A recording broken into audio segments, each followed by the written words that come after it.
Di sebuah kota kecil di Jepang, Mei Yamamoto bekerja sebagai manajer junior di sebuah perusahaan manufaktur terkenal. Perusahaan itu kerap mengadakan kegiatan outdoor untuk mempererat hubungan karyawan, salah satunya adalah gathering tahunan di tepi Sungai Nagara. Hari itu, suasana meriah dan semua karyawan larut dalam permainan serta obrolan hangat. Di antara mereka, ada seorang pemuda asal Indonesia bernama Dimas, seorang TKI yang sudah hampir 3 tahun bekerja di sana. Dimas dikenal sebagai pria ramah dan pekerja keras. Meski sempat menghadapi kesulitan beradaptasi dengan budaya Jepang, ia dengan cepat diterima oleh rekan-rekannya karena kepribadiannya yang tulus dan senyumnya yang menenangkan. Namun, hari itu menjadi titik awal sebuah cerita tak terduga. Saat gathering berlangsung, Mei yang tengah asik mengambil foto-foto di tepi sungai, tergelincir karena tanah licin.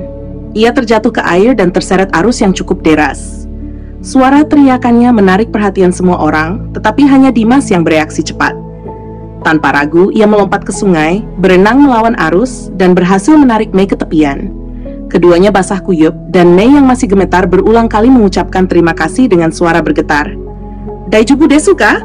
Kamu baik-baik saja?" tanya Dimas dengan cemas. Mei mengangguk, wajahnya memerah. Ia tak hanya berterima kasih atas keberanian Dimas, tetapi juga terpesona oleh kehangatan yang terpancar dari mata pria itu.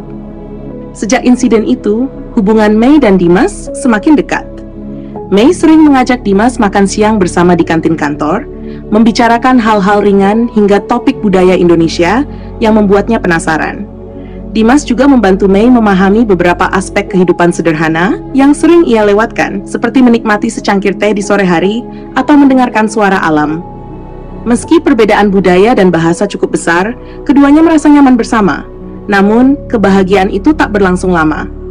Kontrak kerja Dimas di perusahaan tersebut berakhir, dan ia harus kembali ke Indonesia. Saat malam perpisahan, Mei tak bisa menyembunyikan kesedihannya. "Terima kasih untuk semuanya, Mei-san. Saya akan merindukan waktu-waktu kita bersama," ucap Dimas dengan senyum tipis. "Aku juga," jawab Mei singkat. Air matanya mengalir tanpa bisa ia tahan.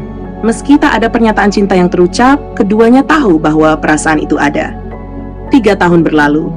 Dimas kembali ke kampung halamannya di Jawa Timur.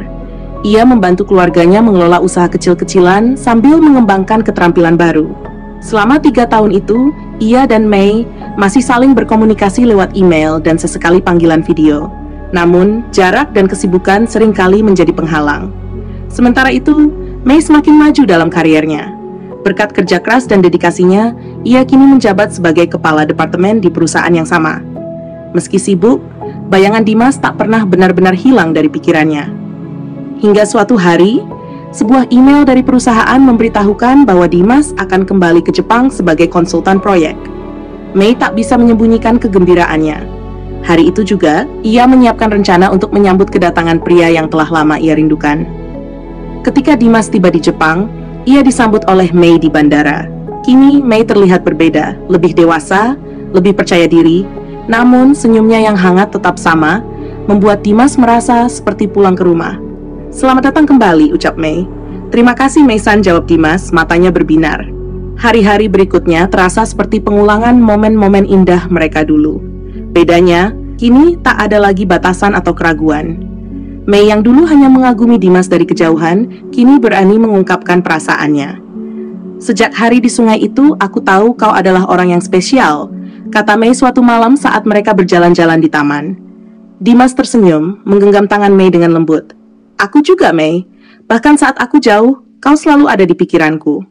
Hubungan mereka pun semakin serius. Mei dan Dimas belajar lebih banyak tentang budaya satu sama lain, menghadapi tantangan perbedaan dengan kepala tegak. Mei memperkenalkan Dimas kepada keluarganya, dan meski awalnya ada sedikit keraguan, kehangatan dan ketulusan Dimas berhasil memenangkan hati mereka. Tak lama kemudian, Dimas melamar Mei dengan cara yang sederhana namun syarat makna, mengulang kenangan mereka di tepi sungai. Kali ini, tidak ada arus deras yang mengancam, hanya aliran air yang tenang, seolah ikut merestui cinta mereka. Kisah ini menjadi bukti bahwa cinta mampu melampaui batas negara, budaya, dan waktu. Bersama, mereka menun masa depan yang dipenuhi kebahagiaan, menciptakan cerita indah tentang keberanian, ketulusan, dan kekuatan cinta sejati.